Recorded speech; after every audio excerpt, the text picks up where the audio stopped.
Okay, hello everyone. आज अपन देखेंगे कि इनकम मेथड, नेशनल इनकम का सेकंड मेथड इनकम मेथड किस तरह से होता है सॉल्व आउट। अभी यहाँ पर इनकम मेथड में जैसे कि अपन देखा था वैल्यू एडेड मेथड पे जब अपन सॉल्व कर रहे थे तो वहां पर कहाँ पर पहुंच रहे थे अपन। अपना निकल रहा था जीबीए, उसी को हम जीडीपी बोलते हैं। जीडीपी एमपी हम बोल सकते हैं कि जीडीपी एमपी निकलता था वहां पर। फाइनली हम जिस पे अराइव करते थे उसी को हम, क्योंकि आपका जीवीए ही आपकी जीडीपी एमपी होता तो हम बोलता था कि जीवीए जो है वो आपकी जीडीपी एमपी है। तो अगर वैल्यू एडेड की बात करें अपन तो क्या निकलता वहां पे, जी वी ए एम पी। ये निकलता है किसमें, वैल्यू एडेड मेथड में जीवीएमपी निकलता है। ऐसी बात करें इनकम मेथड में, अगर अपन बोले कि इनकम मेथड में क्या निकलता है, इनकम मेथड में क्या चीज निकल के आती है, तो हम बोलेंगे NDP F C. NDPFC, NDPFC का दूसरा नाम क्या है, डोमेस्टिक इनकम। इसी को डोमेस्टिक इनकम भी बोला जाता है। ओके, अब ये चीज हमको पता होनी चाहिए। सेम वे एक लास्ट होगा आपका एक्सपेंडिचर मेथड। एक्सपेंडिचर मेथड,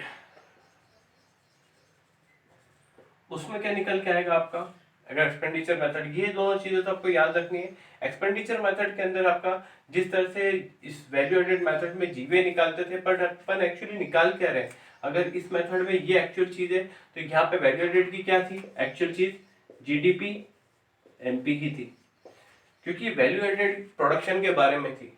जितने के गुड्स बनाए, goods manufactured inside India, GDP MP. Same way अगर हम बात करेंगे एक्सपेंडिचर मेथड की, तो उन्हीं गुड्स के ऊपर अगर अपन खर्चे की बात कर दें, जो गुड्स बने उन्हीं के ऊपर सारा एक्सपेंडिचर हुआ तो आ जाता हमारा एक्सपेंडिचर मेथड।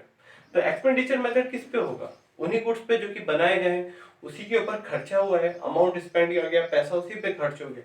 तो अगर इसकी वैल्यू निकालने कितने के गुड्स बने, या फिर हम ये निकाल लें कि कितने लोगों ने, फैक्टर ऑफ इनकम में लैंड लेबर कैपिटल एंटरप्रेन्योर, ये आपके 4 फैक्टर ऑफ प्रोडक्शन है। अगर कि हम ये पता कर लें कि इनके जो रिवॉर्ड्स रहते हैं, जैसे कि रेंट पे क्या मिलता है, रेंट मिलता है।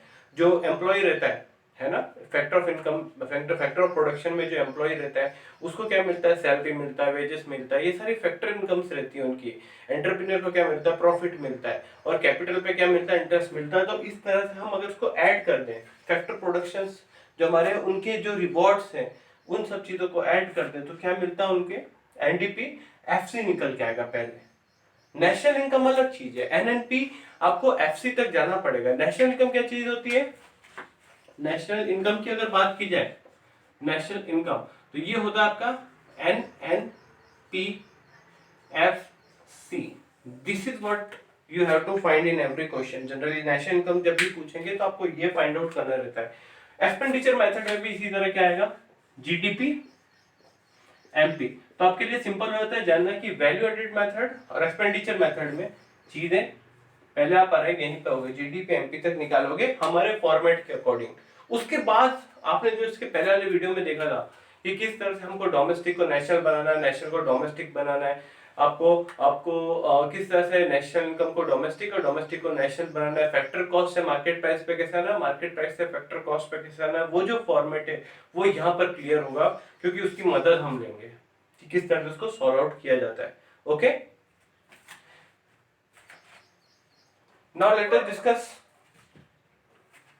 Income method. Now income method में क्या आता है, सबसे पहले आएगा आपका कंपनसेशन ऑफ एम्प्लॉइज। तो कंपनसेशन ऑफ एम्प्लॉइज, पहले इसको रफ कर देते हैं, ये आप नोट डाउन कर लेना।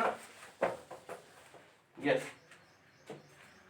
अब कंपनसेशन ऑफ एम्प्लॉय, कंपनसेशन क्या होता है भाई, किसी ने काम किया तो उसको उसके बदले में क्या मिलता है। सपोज मैं कहीं पे जाके जॉब कर रहा हूँ, काम कर रहा हूँ, तो मुझे उसके बदले में क्या मिलेगा, मुझे मिलेगा सैलरी, मिलेगा ना। ऐसा तो है नहीं सैलरी नहीं मिलेगा, फ्री में काम करूंगा खुश तो रहूंगा तो सैलरी। मजदूर काम करेगा तो उसको क्या मिलेगा, वेजेस मिलेगा। और क्या मिलता है एम्प्लॉय को, सिर्फ इतना ही मिलता है क्या, और कुछ नहीं मिलता है, अलाउंसेस मिलते हैं, अलाउंसेस। ये भी आपका सैलरी का ही पार्ट रहता है सीटीसी का। तो आपको मिलता है। तो अलाउंस हो सकता है, कुछ भी हो सकता है ना, अलाउंस पेट्रोल अलाउंस हो सकता है, ट्रैवल अलाउंस हो सकता है, वो चीज मिलती है। और क्या होता है, क्योंकि कुछ चीजें इन काइंड में भी मिलती है, तो इन काइंड में मिलना नहीं है तो कैश में मिलेगा, इन काइंड में मिलेगा। हो सकता है फैसिलिटी कुछ चीज मिली हो, तो पर्क साइड फैसिलिटी वो भी इसके अंदर आएंगी, है ना। तो उसको लिख लेते हैं अपन इन काइंड। जैसे कि घर रहने के लिए दे दिया, फ्री एजुकेशन, इनका इन चीजें भी आपको ऐड करनी पड़ती है। यूजुअली एग्जाम में क्वेश्चन में देखने को नहीं मिलती, but we should add this things. अब इसके अलावा हम क्या करेंगे, सैलरी हो गई, वेजेस हो गए, अलाउंस हो गया, इनकाइंड हो गया। अब इंपॉर्टेंट वाले social security premium. Social security premium, अब ये जो चीज है सोशल सिक्योरिटी प्रीमियम एम्प्लॉय को मिलती है काम कर, जब वो काम करता है तो उसको उसके लिए जो प्रीमियम भरी जाती है सोशल सिक्योरिटी के लिए, वो भी एम्प्लॉयर जो देता है उसके लिए वो उसके इसमें ऐड होती है। जो भी अलग से एम्प्लॉयर उसके लिए पे कर रहा है वो इसकी पार्ट बनेगी। सेम वे में इसके अलावा बोनस, वो भी इसका पार्ट है। पेंशन ऑन रिटायरमेंट, सब बोलते हैं पेंशन नहीं आता है, रिटायरमेंट। पेंशन कई बार छोड़ देते हैं कि यार पेंशन तो आता ही नहीं, पेंशन कोई कमाई इनकम थोड़ी है, तो सरकार ऐसी देती है, तो ये चीजें नहीं आएंगी। क्योंकि नेशनल इनकम ये बोलता है कि अर्नड इनकम की बात हो रही है, फिर तो पेंशन अर्न तो नहीं होती ऐसा लगता है। क्योंकि यहाँ पर जो बात हो रही है पेंशन ऑन रिटायरमेंट लिखा है, ओल्ड एज पेंशन अगर लिखा हो, ओल्ड एज पेंशन, तो आप मत देना ओल्ड एज पेंशन, ये वृद्धा पेंशन है, ये नहीं आती है। सिर्फ आपको पेंशन और रिटायरमेंट अगर लिखा है तो लेना है फॉर्मेट में से, ये हमने ये पॉइंट डाल रखा है, 11 लेना है आपको, 11 नहीं लेना ओल्ड एज पेंशन। अब इसके अलावा दूसरा हम चलते हैं, फिलहाल यहाँ पर जो जो पॉइंट आएंगे हम उसको क्लियर करते रहेंगे। ऑपरेटिंग सरप्लस में रेंट, इंटरेस्ट, प्रॉफिट, कभी कभी आपको मेन हेडिंग दे रखते हैं operating surplus, compensation of employ, और ये पॉइंट भी दिखेंगे। तो आपको कुछ नहीं करना है, मेन हेडिंग जो है उसको लेंगे, बाकी सब इन पॉइंट्स को आप जो ब्लैक में लिखे हैं उसको इग्नोर कर देना। आप मेन हेडिंग गिवन है तो there is no need to take this points. Same way कभी कभी करते हैं, ये आपको पॉइंट दे देंगे यार इसमें से कुछ आपको आइटम्स वहां पे सवाल में देखने को मिलेंगे, और यहाँ पर जो ऑपरेटिंग सरप्लस है यहाँ पर आपको क्या होता है, रेंट और इंटरेस्ट में कोई प्रॉब्लम क्रिएट नहीं होती जनरली। प्रॉफिट, ये जो चीज है प्रॉफिट, इसको नहीं देखे कभी, इसके 3 पार्ट्स आपको दिए रहेंगे, 2 पार्ट्स दिए रहेंगे, तो 2 गिवन है तो 2 लिख देना, 1 गिवन है तो 1 ले लेना। ये जब नहीं हो तब आपको ऐसा करना है। बट अगर ये गिवन है और ये दोनों नहीं गिवन है और ये गिवन है, तो मेन हेडिंग गिवन है आप बना लोगे। सेम में अगर मेन हेडिंग नहीं है, रेंट दे रखा है, प्रॉफिट दे रखा है, इंटरेस्ट नहीं दे रखा, तो ये सोचने मत बैठ जाना कि इंटरेस्ट नहीं दिया तो क्या करूं, कहाँ निकलूं, नहीं है, क्वेश्चन में नहीं दिया है तो आप उसको स्किप करके आगे बढ़ जाओ, ठीक है। अब यहाँ पर प्रॉफिट के 3 पार्ट्स कौन से हैं, क्या देते हैं प्रॉफिट में से, कॉर्पोरेट टैक्स, कंपनियां टैक्स भरती है, कॉर्पोरेट टैक्स, कंपनियां क्या भरती है उसमें, कॉर्पोरेट टैक्स, और उसमें से क्या जाता है और क्या पे आउट होता है, डिविडेंड, डिविडेंड, कंपनी इसमें से डिविडेंड देती है, वो भी प्रॉफिट में से जाना, प्रॉफिट का ही एक पार्ट होता है डिविडेंड भी, इसलिए उसको अपन कंसीडर करेंगे। जब ये गिवन ना हो तो ये चीजें देखना, रेंट, इंटरेस्ट और इसमें से कुछ आइटम अगर गिवन है तो उसको ऐड कर देना। तीसरा, जो पैसा बच गया उसको ये लोग क्या करते हैं, रिटेन्ड अर्निंग, रिटेन्ड अर्निंग,